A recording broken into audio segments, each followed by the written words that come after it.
So now I'm going to solve the problem for pipe B. As we said, pipe A and pipe B act as completely independent pipes subject to the same pressure difference because they come off the same junctions.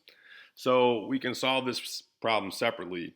But we did learn something when we solved for pipe A. We learned that the friction effect from the pipe friction, the F coefficient, was really insignificant compared to the losses due to the bends in the pipe, these losses that we have here. So we're going to see if that might be true for this case. So in this case, LB over DB is equal to 6. So I'm going to say, well, okay, this term 6FB, how does that compare to 6FB plus 1.8?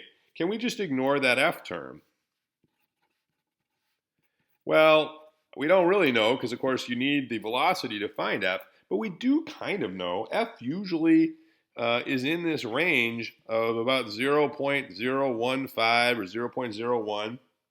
So I'll go on the high side of that, and I'll say, well, maybe if it's 0.015, let's see how big this would be. And if 6FB in that situation is 0.09, well, 0.09 is a lot less.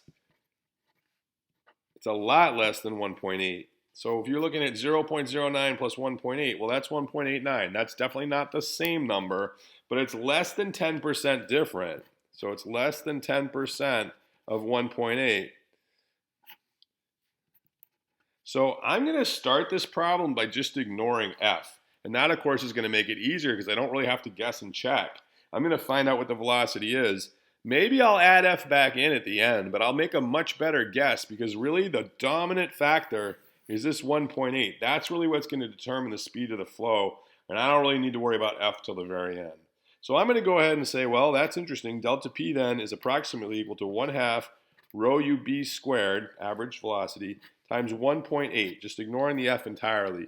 And then I can just solve for that very, very simply, right? So I get UB squared is equal to 2 times 40,000 newtons per meter squared, just like before, divided by 1,000 kilograms per meter cubed. And now I just have the 1.8. I don't have anything else. And so I can just punch that in my calculator, and I get the UB is approximately 6.67 meters per second. Now, if I want to check that, I can go ahead and plug in, and I should do this, plug this in to get a Reynolds number. And so I get a Reynolds number based on the B diameter pipe of 2.66 times 10 to the fifth. And if I do that, I can then look up on the Moody diagram, epsilon B over dB is now equal to 5 times 10 to the minus 5. So I can look up with this Reynolds number and with this epsilon, 5 times 10 to the minus 5, and I see that F on the Moody diagram comes out to be about 0.015. All right, so that's exactly what I guessed it might be up here. That's just luck. Doesn't make any difference.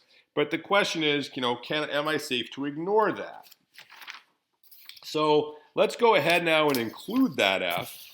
But now it's a much better guess. Like, we didn't guess blind. We know that the dominant effect is those loss coefficients, and we've included them now. So if we go ahead and do that, we can put this F back in the problem, knowing that that's just about the right F. So we don't need to guess a lot. Maybe we don't even need to guess at all. We're just going to hope that actually and think that possibly that is the right F for this problem, because the other effect of the F on the velocity is extremely small. So I'm going to go ahead and put that 6 times 0.015 plus 1.8 back in there. So that's our original equation. I'm not neglecting anything now. I've got my F term right here. And when I do all of that and crunch it in, I get U of B comes out to be 6.51 meters per second. So it did change it. It went from 6.67 to 6.51. That is a difference. But I made a much better guess. And now if we check it again, so I'm going to use this to calculate my Reynolds number, and I get 2.6 times 10 to the fifth. Now notice that is really, really close to this, because of course the dominant effect is not the friction factor, it's this 1.8. So my Reynolds number changed almost not at all using this new velocity. And if I look up F, it comes out to be exactly the same. When I look on the Moody diagram, I can't see the difference. So this is the answer, but I didn't really have to make a first guess. I ignored F use the loss coefficient to calculate a possible U here. Then based on that U, which I know is almost right because it's going to be within about 10% of the real answer because the friction factor is only less than 10% of the loss coefficients. So that's going to give me a very close value for U.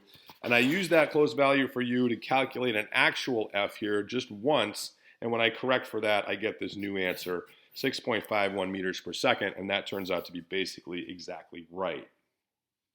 So our final answer, UB is 6.51, UA is equal to 6.57 meters per second. So those are our two velocities. Of course, our mass flow rate is then equal to UA times rho times the area of pipe A plus UB times rho times the area of pipe B. Those are just our mass flow rate equations. And we would be done.